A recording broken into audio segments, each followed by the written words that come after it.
chiar acum. How do you think Romania handled this problem so far, and do you think that there will be a rise in the infections, or we could go back to normal in a short while?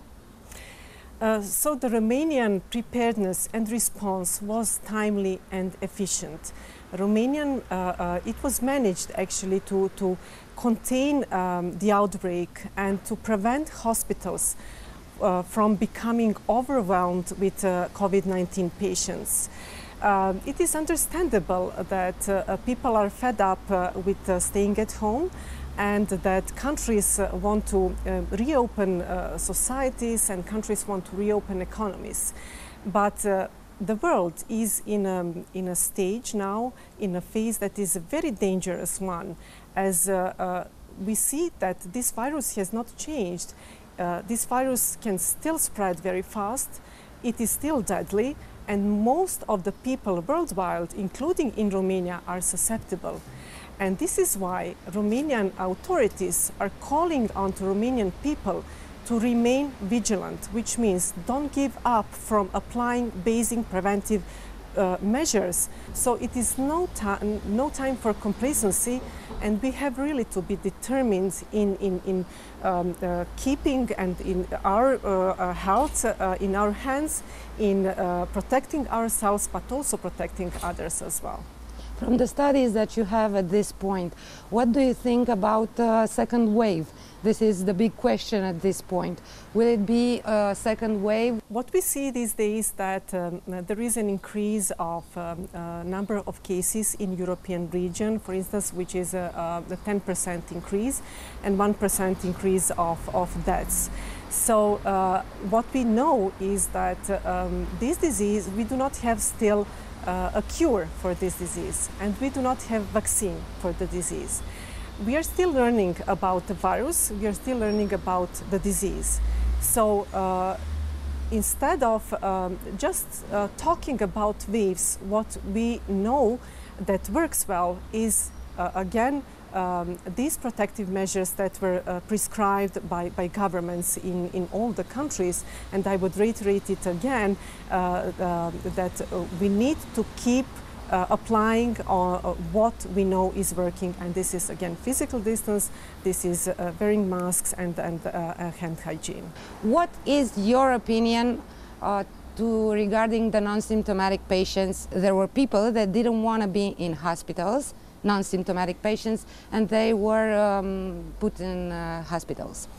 So a person can be infected with the virus, and it is possible that this person do not show symptoms, but still that person can transmit the virus to other people. So we do not know, we do not have enough information right now on how much of a role this plays in the spread of the disease.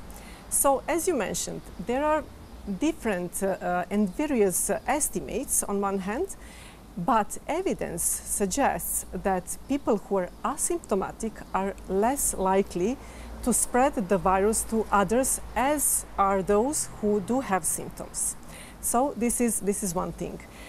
There are studies that say that the asymptomatic patients are less likely to spread the disease. Exactly. Okay. So there is evidence.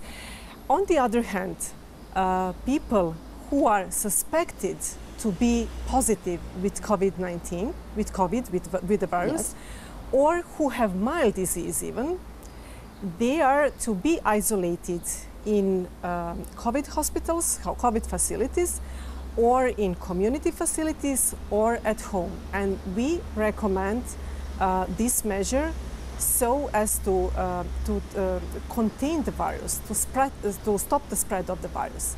If we have too many people with mild symptoms and they cannot be accommodated in COVID hospitals, for instance, then it is recommended also to isolate them in non-traditional facilities, or also at home. And of course to follow and to monitor their health status. The involvement of Bill Gates was also I don't know, addressed as an involvement of WHO in this movement that is, you know, that is sustaining the globalization. And here there was and there are people who say that globalization is not a good thing because countries should have their own identity. We shouldn't have an, I don't know, global government and the global economy because it is an economic interest there. What do you think about that? A global government, it's a good thing? Global leadership is leadership and understanding of all governments that this pandemic is not going to go away. It's going to stay with us for some time.